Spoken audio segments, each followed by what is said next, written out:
So will the 21st century pastor look more like the co-vocational tent maker of the first century church than the full-time pastor of the 20th century? Church leadership expert Greg Atkinson says the answer is yes. And he shares several reasons why pastors and churches need to embrace entrepreneurship right now. It's all coming up in this episode of the More Than a Pastor Show. Let's get started.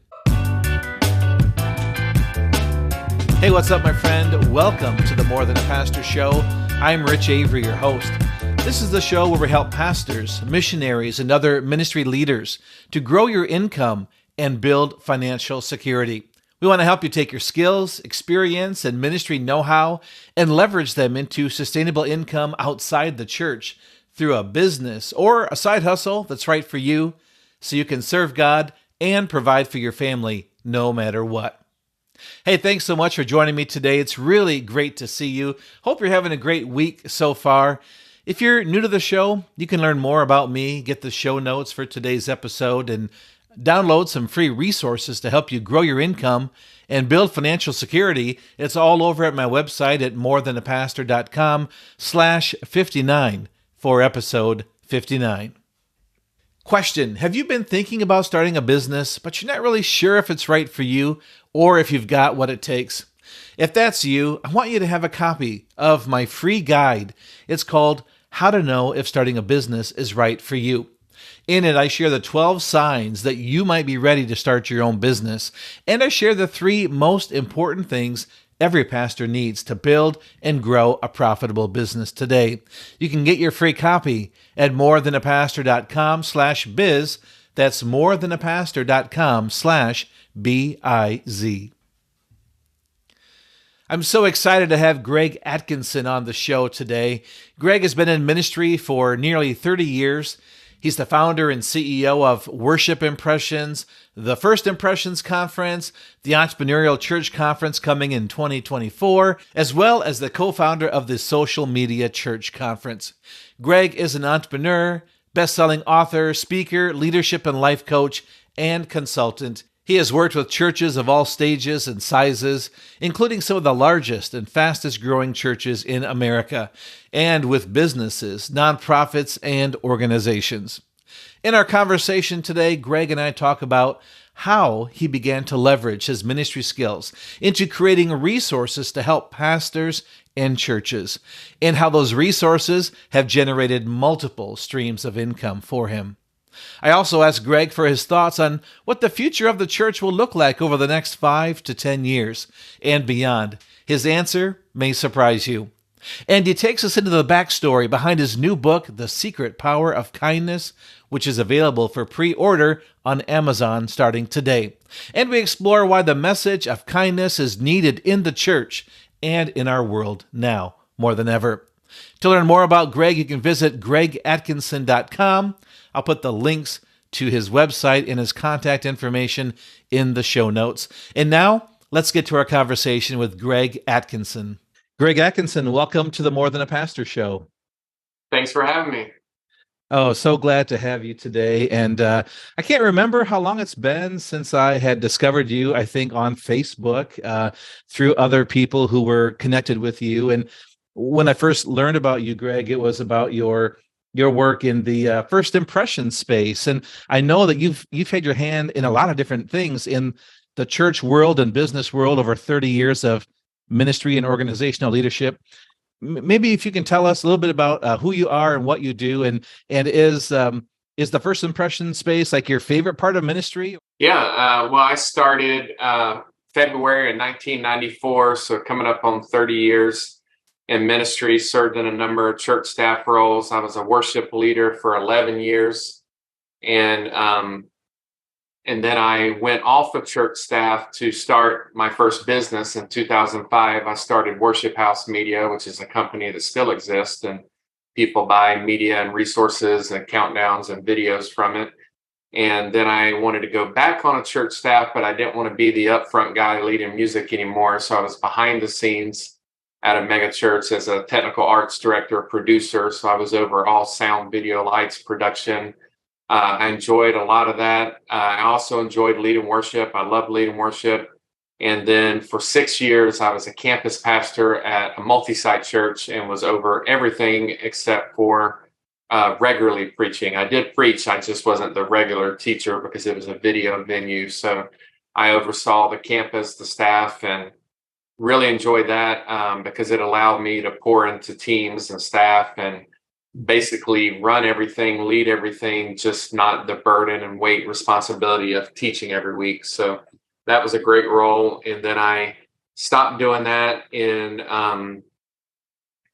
2015. So the last 8 years I've been on my own as a consultant and business owner. And then you mentioned First Impressions. I started the First Impressions conference in 2017. So we're coming up on our 6th year. We've done 5 years of conferences. This fall will be our 10th conference. So averaging about 2 conferences a year. We usually do May and November. So we just wrapped up our May spring conference, and it was great. And I enjoy still consulting with churches around the nation, primarily in the area of worship and guest experience, First Impressions. Well, basically everything that happens on a weekend is what I help churches with. That's through another company of mine called Worship Impressions.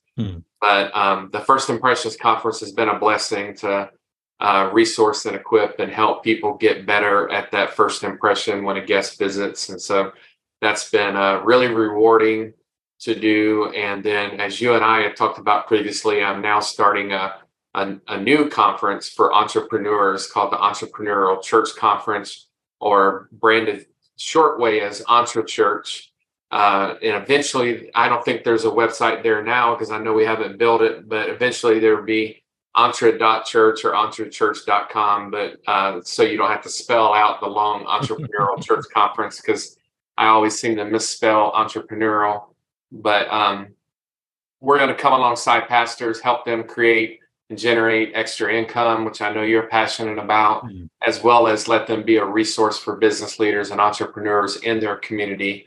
And so we're excited about that. That won't happen until 2024, so we're still a ways off, almost a year out. But yeah, so I served about almost 25 years on a church staff role, and then have done some business stuff over the years, and now I'm primarily business and consulting. Still have a great pulse on the church, still work with churches daily, still do daily meetings with pastors. I'm always meeting with local pastors for breakfast, lunch, coffee, dinner. Yeah, so I'm here. I'm in Charlotte, North Carolina, and that's where we're going to hold the fall First Impressions Conference. We're going to have it live and in person here in Charlotte. I am amazed by all the different things you have shared here in terms of your past experiences and the different ministry roles you've had, and then the different sorts of businesses and consulting and things like that. Can you take us back to that first time, like you were in pastoral ministry, but you felt like, I think God's called me to be more than a pastor. As much as I love being in the local church and serving in that way, I feel that God's given me a larger role for the larger church. And I think sometimes we struggle with that, like to know, is it okay to do something outside the church if we're a pastor? And how do we know when God's moving in that way? And so can you take us to where you were when that point was for you, and what that was like for you to process that? Yeah, it was kind of an evolution. In 2000, 23 years ago, I started speaking at conferences across the nation. That generated some supplemental income because I was getting paid to speak. In 2003, I started my own blog and personal website, gregatkinson.com, and started running ads on that. That generated some income. And then I vividly remember in 2005, I was a worship leader in Washington, D.C., great church. I loved them. They loved me. I had an amazing band. We just were blowing and going. It was a great church. But I had befriended a guy in Dallas, Texas. I would go there every year since 2000 for conferences, and we would get together, and he ran a video company. And I was sitting in my office in Washington, D.C., and I remember picking up the phone, and he said, "Greg, I've got an idea to start a new media company that's kind of a one-stop shop. And we hadn't named it yet. I actually named it Worship House Media, but we hadn't named it yet. And he said, Greg, I think you're the guy to run it. I want you to be the director and to run this new business, because just had a good pulse. I'd been blogging since 2003 on media and video resources. Actually, when my blog first started, it was called churchvideoideas.com before I transitioned over to gregatkinson.com. But I was known in the church media and video world. I had connections with the guys. And this guy had a dream and a vision of putting everything under one umbrella. It had never been done before. This is obviously before Worship House Media existed. It was before Sermon Spice existed. There was no one to go place, one-stop shop for media resources. You had to go to all the different companies' websites. So there would be Highway Video and Midnight Oil and all these separate worship films, all these separate companies. And you'd have to spend all this time searching their website, and their website always wasn't designed the best. So we brought together a group of graphic designers, web developers, web designers, and built from scratch a brand new company, brand new website that I named Worship House Media. And then we launched. I moved to Dallas, took the job, and my church kind of sent me out as a missionary. They commissioned me and knew that I was going on to, like you say, be more than a pastor and work with the Big C Church, which has always been my heart. That's why I love speaking at conferences. That's why I loved. I also started consulting in 2005, so 18 years ago, but I'd always had a heart for the Big C Church. So they sent me out and commissioned me. They actually flew me back twice to surprise the congregation and lead worship after I'd left. But I moved to Dallas and started Worship House Media, and really enjoyed the aspect of resourcing churches, which fast forward to today, 18 years later, I still resource churches through my email list, through my website, gregatkinson.com, through the First Impressions Conference, through worshipimpressions.com. All of my businesses, everything I do is to resource and equip pastors and church leaders. So I still have that heart. I still love working with the Big C Church. I just now do it as a business. So it's helping thousands of churches as opposed to one church, just being all staffed up in one church. So it's definitely under that more than a pastor model, but I enjoy it. I'm excited every day to get up. I'm excited to work. I'm my own boss, so nobody tells me to go to work. I just love to do it. I'm here in my office every day, working, meeting with people, doing Zoom meetings. I love helping pastors and church leaders and being a resource to them. And then that's the same way with my writing and my books. They're just kind of a labor of love. Nobody gets rich writing a book. You know, it's a joke. You know, authors make $1 a book. So if you were to be in the 1%, the super rare of all authors, and sell 100,000 copies, you would have $100,000, which will last you about a year or two. So you don't retire on writing a book. Yeah. And but I do it as a labor of love and to bless churches, and again to be a resource to them. That's great. Well, I've picked up on a couple of things. It sounds like, you definitely still see yourself as a pastor. You are pastoring pastors. You're involved in ministry in that way and resourcing pastors and church leaders and in various segments, whether it's in worship leading or the First Impressions and guest services or leadership development, executive pastor sorts of things as well. But I also realize you have just taken the skills you had already developed. I think sometimes people feel like when they go to start a business, they have to go and create something new or do something no one else has done before or something that's unique. But what you've done is you've just taken the skills you developed in ministry, it sounds like, and you've repurposed those in other ways and through businesses. And so can you speak to those skills that you've developed in ministry and how that serves you in your work today? Yeah, I want to talk about the skills, but also, I've had a huge heart for church plants and still go to a church plant to this day. And I just moved. Before that, I was a part of a church plant from where I moved. But in 2009, I started working for ARC and coaching church planters. What I found is church planters are very entrepreneurial. They're entrepreneurial minded. And I resonate with them. I resonate with their the way they think and their mindset. And so I had these skills. Another business I forgot to mention, I started my own social media marketing company in 2010. I worked with businesses. It was not a church company. I worked with businesses. In 2005 through 10, I consulted with nonprofits like Josh McDowell Ministries. I was a social media consultant. And so Wow. I just had developed skills as a social media influencer and growing a large social media following. And so I wanted to help organizations do better on social media. So I worked with Josh McDowell and others, and worked with businesses. I had when Twitter first launched in 2007, I got on Facebook in 2006 when it launched and grew a following. And in 2007, got on Twitter, started connecting with business leaders. And there in Dallas, I would meet with business leaders and teach them how to use Twitter better and to their benefit. And then in 2008 and 9, I put together my own speaking tour, traveling the country to 22 major cities, all based on a group I had on Facebook. Now, Facebook at the time was 2 years old because they'd launched in 2006. And in 2008, I started creating events with my group, and people would show up. And I went from East Coast to West Coast and all in between. And I would show up to 22 major cities, and there would be hundreds of pastors there to hear me speak. And I coordinated the whole thing without advertising, without budget, just through Facebook events. And then I actually that year wrote the forward to a book called Facebook for Pastors, trying to let them know that it was okay. It was not of the devil. It was okay to use Facebook and to be real and authentic and genuine with their congregation. And so I've always tried to use social media to my benefit. And so I still do that today in business.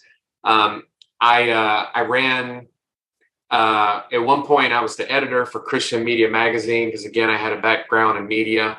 But I also took over and ran as the executive director a nonprofit called xpastors.com, EX as in former pastors, and started trying to help and minister to a lot of hurting, broken, burnout, even some suicidal pastors. We had a nationwide network of counselors that we would connect them with. And so I was trying to help pastors across the nation. I ended up selling that xpastors.com to another larger nonprofit that took over it and I think still runs it today. But what I found in working with that nonprofit for a season is we did a lot of studies, a lot of statistics, read a lot of books, and some studies out of the Wesleyan Church, Wesleyan denomination. And what we found is a study had shown that pastors have, I want to say it was like 164 competencies. Now, the average person, the average leader, the average business owner has about 8, but pastors have well over 100 of competencies and skills that they're equipped to do. As you know, pastors at a church wear a lot of hats. So they may be cleaning toilets, they may be leading music, they may be filling in for the youth leader one week, they may be doing missions and outreach, they may be overseeing small groups. A lot of pastors attend my First Impressions conference because they're over first impressions. So pastors wear a ton of hats. And this report, I wish I had access to it, but it detailed all the competencies that pastors and pastors alone have more than any other leader in America. And so with that unique skill set that we have built up over decades of ministry experience, you can survive, and not only that, thrive in the business world. And so I have made way more money as a business owner working for myself than I ever did with a salary from a church. But it's tapping into these competencies and these skill sets that we already have as pastors, because we are wired as entrepreneurs and because we are ambitious and driven. A lot of pastors are a high D on the DISC profile. I'm a super high D, 99 out of 100. And I just retook the DISC profile last week when my daughter, who just graduated college, was home. I wanted to show her how we were different. And so I took it, and I was high D, high I, almost no SC. She was high C, high S, almost no DI. And I wanted to show her that we come to conclusions differently. We make decisions differently. And if you know who you are, if you're self-aware, you'll be a better team member. And she has great skills as a high C, meaning that she's a critical thinker and a deep thinker and an analyst. And that's great because she's going into science and is going into research and going to work in a lab. And so you want a critical thinker. A lot of leaders and bosses and CEOs, we're high Ds. We're very decisive. We make a decision in a second. We go with our gut, and our gut is almost always right. And so I started learning more and more. I used to hire people when I was a pastor. I would have them do the strength finder test and find out what our top 5 strengths are. And so leaning into our spiritual gifts, how God made us. I've even done the shape profile out of Saddleback to learn my shape, and to have leaders that I work with and volunteers learn their unique shape. But it's all about how the body of Christ works. There is no number one trait. You could be an eye, an ear, a toe, a foot, a hand. We all are a part of the body of Christ. But if you have been in ministry for any amount of time, you have acquired a great skill set and a large number of competencies that, if you would take the risk, if you would be bold enough, would allow you to thrive in the business world. What would you say to the pastor who doesn't feel that they have the permission to be able to do something outside the church, and maybe in some context that the church board or maybe the executive or lead pastor, if you're on staff, require you to get permission before you pursue something outside the church? Like, we're in the gig economy now. Like, people are used to having multiple jobs and multiple, earning money or pursuing passions in multiple ways, but seems like some segments of the church are still kind of singularly focused on this one thing. So what's your observation about that, and what would you say about that? Yeah, I've seen it both ways. I'm one of those guys. I don't think there's a one size fits all. I think you got to really lean into how you're wired, your calling, because we are all called to ministry, and what your shape is. I did encourage a pastor who was he was an entrepreneur. He was running a side business. His board didn't like it. I said, I think you know what to do. You need to stop being a pastor and go full on into business. And he knew it in his gut. I just confirmed it. He is now my business coach, and he coaches billionaires. I mean, he's doing very well. His retainers and his contracts are enormous. And so he's doing very well. He still guest preaches. He still will show up and preach and fill in at churches. But he just knew that his new season of life was more in the business world than in the local church world. And he's impacting guys that are doing some huge things as a coach. And he's a phenomenal coach. Now, I wouldn't tell every pastor to quit their job. I just knew it was right for him. And I remember being on a church staff juggling both, and it was difficult because I started consulting in 2005, and I didn't go off church staff until 2015. So for 10 years, I was juggling a lot of stuff. But now that I am solely focused in the business world, I know where I thrive and where my calling is. At the same time, my pastor and I just had coffee yesterday, and he asked me to preach in June. It's not like I'm still not involved in ministry. I host a small group at my house. I lead a small group. I guest preach. I'm still very involved in ministry in the local church, which I love and believe the local church is the hope for the world.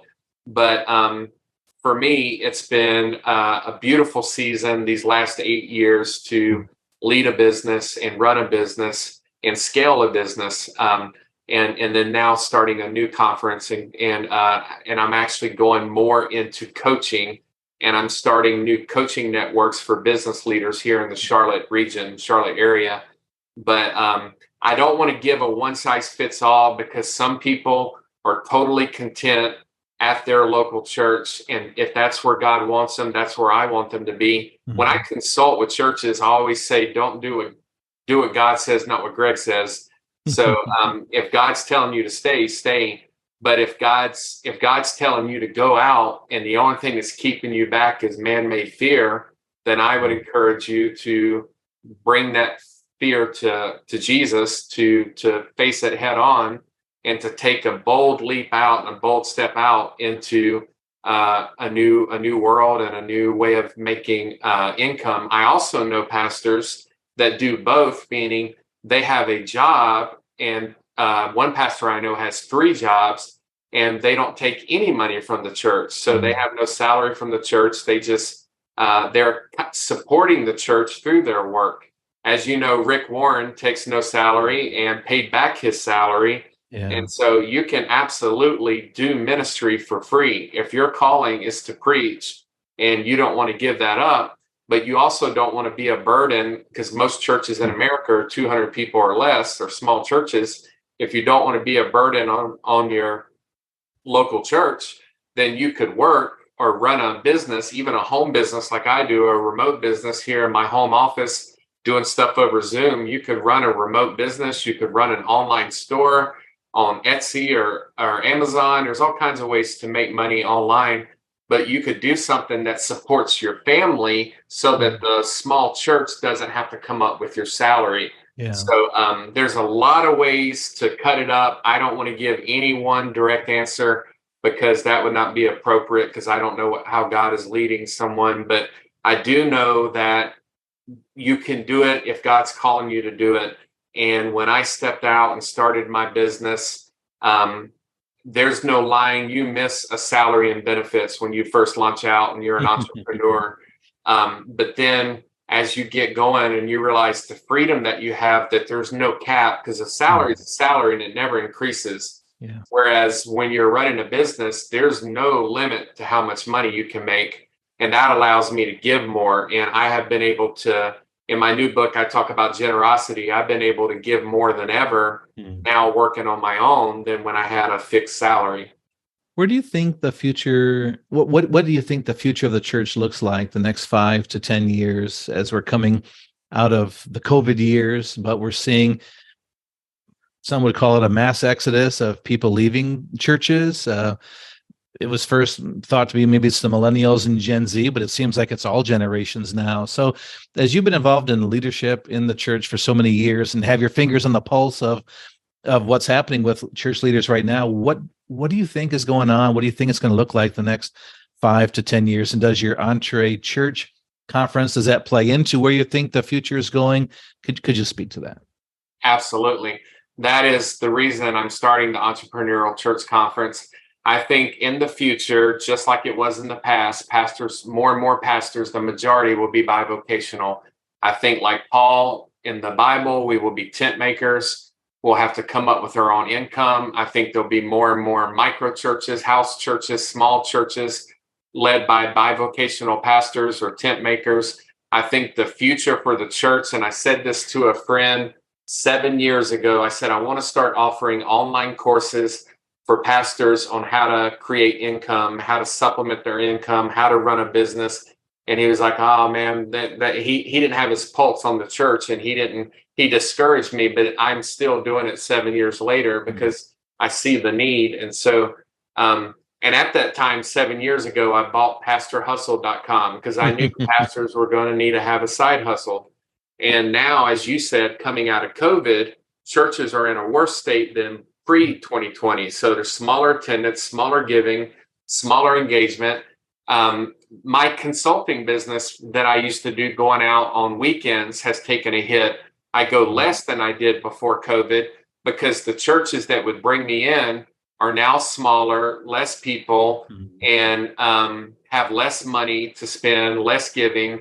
And they are embarrassed that I'm going to come in and look at something through a critical eye, which I do as a consultant, that is not what it was pre-2020. Okay. And so I've heard that over and over and over. So the future of the church is smaller churches, fewer and fewer. When my parents' generation, my parents were known as the tithers. They kept churches afloat, and they would be able to give a staff, a pastor, youth minister, music minister, children's minister. They could hire them with full-time salary and benefits because their generation, and again, they're dying off, their generation kept them afloat with their tithe and were able to offer a full package to a new employee. Now, fast forward to my generation and younger, I still love to give, but the generation behind me, the millennials, the Gen Z, They give to causes. They give to things outside the church. They're very generous. They just don't do it tithing to the local church. Yeah. So there's less money to afford an adequate staff and an adequate salary for a pastor. So they're going to have to be bivocational. They're going to have to be a tent maker. And my encouragement, as I know yours is that you can do it. You can absolutely do it. You have more competencies than the average business leader, and you have more skills. The reason I have so many friends that are ex-pastors that are in real estate and are thriving in real estate and just crushing it in the real estate market, and I knew them when they were pastors, is because pastors are people persons. I mentioned I'm a high D. I'm also a high I. I'm a 99 I on the DISC profile. I'm a woo on the Strength Finder. I am a people person. I love people. I'm extroverted. I would make a killer real estate agent. I just haven't gone into real estate yet. But I have a lot of friends who have gone into real estate or other forms of sales, and they are doing phenomenal because ministry is all about people. We go into ministry because we love people. And so if you want to support your church and your preaching and not take a salary, then check out real estate. Get your real estate license and go into something like that. Use the skills that you learn as a pastor when you were doing social media, Facebook, Twitter, Instagram, and social media marketing. Use that in real estate, because real estate people that are successful use marketing very well. But there's a lot that you can do that is people-oriented, people-focused, and the heart, the business plan behind the Entrepreneurial Church Conference, EntreChurch, is that it's all in outreach. We are connecting with people that would ordinarily not walk in the doors of our church. I have pastor friends that drive Uber, drive DoorDash, that work at Starbucks. They are meeting people that would never walk into the doors of their church. And so there's a lot of ways that you can supplement your income and still stay in ministry, just not be a burden on your church. But as you pointed out, everything changed after COVID. Everything changed. And we, as the church, I wrote about this in my first book, Strange Leadership, we're going to have to adapt. Yeah. Well, it's funny as you were sharing there, mentioning the high I and the woo. I'm also high I and have the woo on the Strengths Finder, and then I've been a campus pastor in the past as well. So it's funny the similar experiences you and I have had together. I've once in a while I've thought about real estate. We have owned rental property, but we haven't done like real estate, like selling houses for other people or something. But maybe that'll be in the mix for me in the future. Who knows? But yeah. You mentioned a number of books that you've written, and I know you have a new book out, and I'm pleased to be able to be on the launch team for that. Your new book is called The Secret Power of Kindness. Can you tell us why does the church need a book like that? Like, we should be like the most kind people in the world, right? Following Jesus, but there's so much division and bickering and bitterness and stuff. So why this book, and why do you feel like this is the time to bring this book out into the world? Yeah, thank you. Thank you for asking. I started thinking about this book years ago when we were in great political divide and the country was torn apart, and then it got gas thrown on the fire with 2020 and COVID and masks and vaccines and George Floyd and everything that happened in that terrible year. I could see division, I could see hate, I could see fighting. Not only with just people in America, but people in the church. And so this started brewing inside of me, and I'm all about the fruit of the Spirit. I love talking about and studying the fruit of the Spirit. I believe if we spend more time with Jesus and His Word, we will naturally exude or have the fruit of the Spirit. But a little known one and a little talked about one is kindness, and it does have a secret power to unite the nation, to unite the world, to unite us, and to allow us to impact somebody's day in a better way, and to share with them kindness and grace and love and mercy and compassion. And so I had written 2 books on hospitality that were written to church leaders and pastors, but I wanted to write a crossover book, meaning to the mainstream, where anybody could pick it up and write it, even if you're not a pastor. And so I started thinking about what would make a difference in the world, and that's the subtitle, changing the world. But I I just started marinating on this topic, and I presented a proposal to my publisher. And he said, Greg, the whole thing is about the power of kindness. He said, I think you need to go all in on the power of kindness. And so in a brainstorming session, we came up with the title, The Secret Power of Kindness. Mark Batterson was kind enough to write the foreword. And in the foreword, he says that kindness is the church's Trojan horse. This is how we get in and make a difference. That's why it's a secret. That's why it's a secret power, is that we lead with kindness. I was on a Zoom call last week with a guy that runs a nonprofit, and he said, Greg, in my world, because he doesn't work with church leaders, he works with nonprofit people. He said, in my world, kindness is a prerequisite. That's how we are gain entry into making impacts in communities, is through acts of kindness and through serving. And so this book has, I think, a long shelf life and a large reach of anybody that has any interest in seeing the world be more kind. You could be Christian or non-Christian. I have shared this book that's coming out June 6th with people here locally in Charlotte, whether they are believers or not, and they're all excited about it. They say, right on, we need more kindness. Everybody loves the idea of kindness, but it's a very personal book. It's one of those blood, sweat, and tears projects. It's one where I actually share my personal story and abuse and trauma and forgiveness and a lot of things that I've never shared publicly before. And so, but it's a powerful chapter on forgiveness, of where I think we need to start to be kind people. And then it ends with a chapter on empathy and love and unity, so that, Jesus' prayer was that we would be one. And so I think we can do that through the secret power of kindness. But if you want to learn more about it or check it out or read through some of the endorsements, just go to secretpowerkindness.com. We try to make it easy. It's the title, secretpowerkindness.com, and that will land you on the Amazon page, where if you wanted, you could pre-order. We're actually doing a big push today, Tuesday. We're doing a big push to try to move the needle on Amazon, because the book got put in one of the hardest categories you could ever be put in. I was looking through the spiritual growth category that I'm in, and there's some New York Times bestselling author who I was not familiar with. And then there's Beth Moore, who's a New York Times bestselling author. And then there's Lisa Turkers, who's a New York Times bestselling author. And I thought, good luck, Greg. This is going to be a challenge.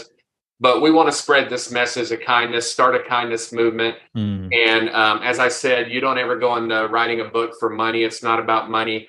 But we do want to spread kindness and start a kindness movement. And this is something that you could give to people. It'd be a great gift. It'd be something great for churches to study together, to put in their bookstore, to eventually we'll have a small group curriculum that you can read it as a small group. But kindness, I think, is something that we need to talk more about and practice daily, because it'll make a difference in everybody that you come in contact with. Yeah, that's powerful. I think, too, as we're in the graduation season, that could be a great book for graduates to kind of help them to, absolutely, if they aren't already with this disposition to realize the power of kindness to impact their career path, their relationships, every aspect of life. So yeah, and my 3 adult kids that are all in college, and 2 just graduated college and going to grad school, my 3 adult kids all endorsed the book. They endorsed me and shared what they thought of me as their dad.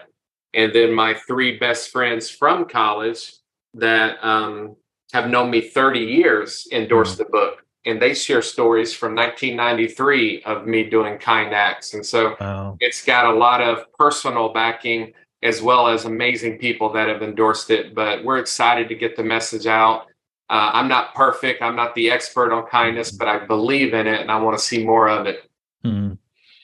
Well, I'm glad you shared that about the endorsements. I read the endorsements that your kids had written today on the Facebook group for the launch of the book, and it was very powerful. And there's no greater praise than when our children can speak to seeing kindness exhibited in our lives and how it inspires them and impacts them. And to know that you're the real deal. And like you say, we're not perfect, but you've written a book out of your experience, and I think is an important message for all of us. So I'm looking forward to getting my copy and being able to share that, and hopefully others in our listening audience will pick up a copy as well. So I'm looking forward to getting my copy. I still don't have a copy. Somebody asked me the other day if I could send them a copy. I said, I don't even have my own copy, but hopefully it'll get here soon. Amazon does crazy stuff, but I hear that today, Tuesday, the Kindle version should be up now, because a lot of people love Kindle. Awesome. But we'll have the hard copy you can hold in your hand, and the Kindle digital available probably as of today, Tuesday, that people can get. Okay, that's great. I appreciate that. Well, we wish you the best on that book. And before we go, Greg, is there anything else you'd want to share to our listening friends, whether they're pastors or not, in terms of, how to get in contact with you? For one, you mentioned the link for your book page, but are there other ways to get in contact with you? And is there anything you'd like to share as a last word? Yeah, thank you. Most stuff is all surrounded by my name. So gregatkinson.com, at Greg Atkinson on Twitter, at Greg Atkinson on Instagram. Both of those have direct message capabilities. I couldn't get at Greg Atkinson on Facebook. Somebody beat me to it. So it's facebook.com/the Greg Atkinson. But you can find me online. You can email me at greg@gregatkinson.com, which is also, you can link from gregatkinson.com. There's a contact place where you can click on that same email. But I'm pretty searchable, pretty reachable. If you just search at Greg Atkinson on Twitter and Instagram, and send me a message, I'm pretty responsive. I get emails every day from people asking questions. And I do like to encourage people to step out in faith and to take a risk, and a calculated risk, but to take a risk that there's ways to supplement your income and provide for your family. And I absolutely believe they can do it.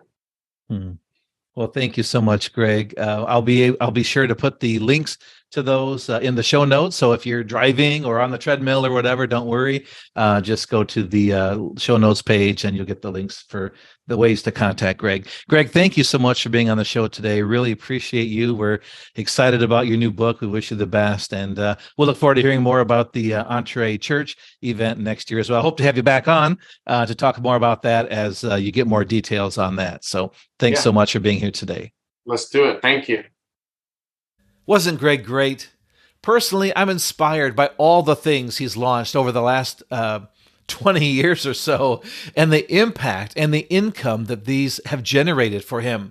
I think Greg is one of the poster children for how pastors have so many marketable skills and experiences and passions that we could easily leverage into income outside our church. And I think he's a great example for how pastors can leverage our skills to serve other churches and other church leaders and generate income from that. I lost track of all the income streams that Greg has created for himself. And while it would be easy for me, and maybe you too, to be overwhelmed by all of that, remember that they didn't happen all at once.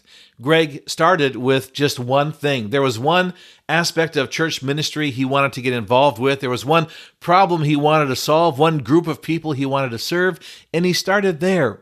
And then he grew upon that, and he built other things around that. And now, over time, he's got a very large business, many different streams of income, but it didn't happen all at once. So don't allow yourself to get overwhelmed or stuck thinking that you can't be like Greg when you grow up. Starting today, it's like, no, you won't be Greg. It's like when we compare ourselves to our parents or an older sibling and we think we have to be just like they are today. It's like, no, it took them 20 years or 30 years to get to that place. And so just remind yourself that it just takes one place to start. You just have to have one idea. You have to have one thing you want to pursue, one problem you want to solve, or one person you want to help. And it'll be interesting to see how God can take that and build it and grow it from there. But it just starts with one. Another thing I love is that Greg has created an ecosystem that is self-perpetuating. And what I mean is, when someone hears about like his First Impressions conference, then they want to send their worship team to his worship conference. And then they want to have him come and do a secret shopper thing for them. And then they want to have him come and speak on kindness or on some other topic. Or they want to hire him to be a virtual online executive pastor.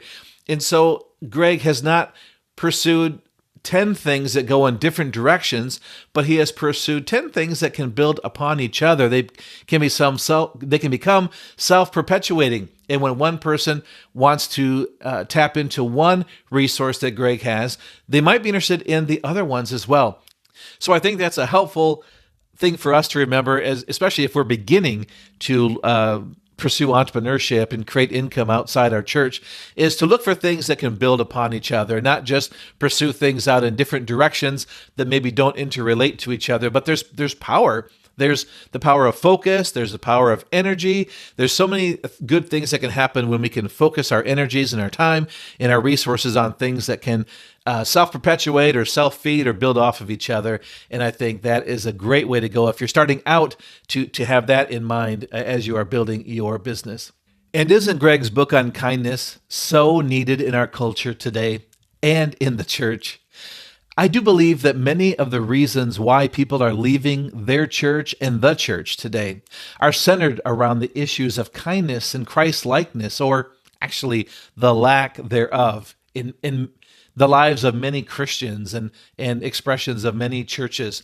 So many Christians get easily caught up in arguments trying to defend their faith or their doctrinal beliefs or their view of the world or the Bible, and they end up putting those beliefs, those opinions, ahead of their relationship with other people.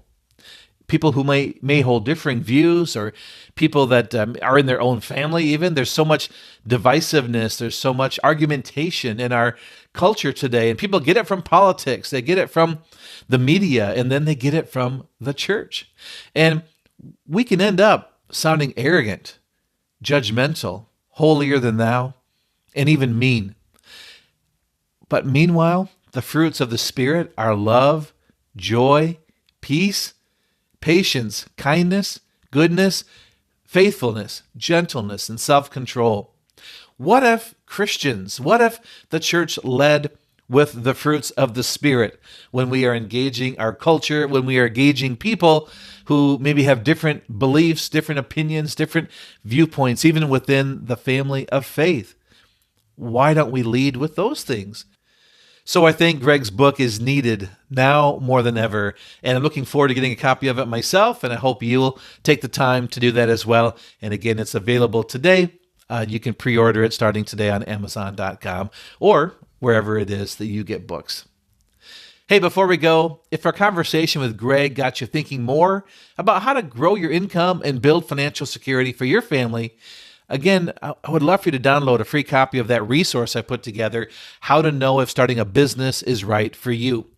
And in it, I share the 12 signs or traits that you might be ready to start your own business. And guess what? If you're a pastor, like Greg said, you've already got so many of the competencies that are needed in business. And so you'll find that out by reading this guide I've put together. It's kind of like a self-evaluation tool. You can look at it, read the questions, and see how they apply to you, and to help you to know if you're ready, if now's the time to start your own business. And inside it, I also share the 3 most important things every pastor needs to have in order to build and grow a profitable business today. So you can get that at morethanapastor.com/biz. Again, that's morethanapastor.com/biz. Well, that's it for today's show. Thanks again for joining me today. I really appreciate it. It's always great to have you be a part of my day and a part of the show. And thanks again for taking the time to share it with other people, and for sharing a review and letting others know what you think about the show, and giving me feedback on how I can make it better or what it means to you, how it's helpful. I would really appreciate that. And if you missed any of the links Greg shared earlier, don't worry. I put them in the show notes for this episode. You can get that at morethanapastor.com/59 for episode 59. Until next time, remember that you are more than a pastor.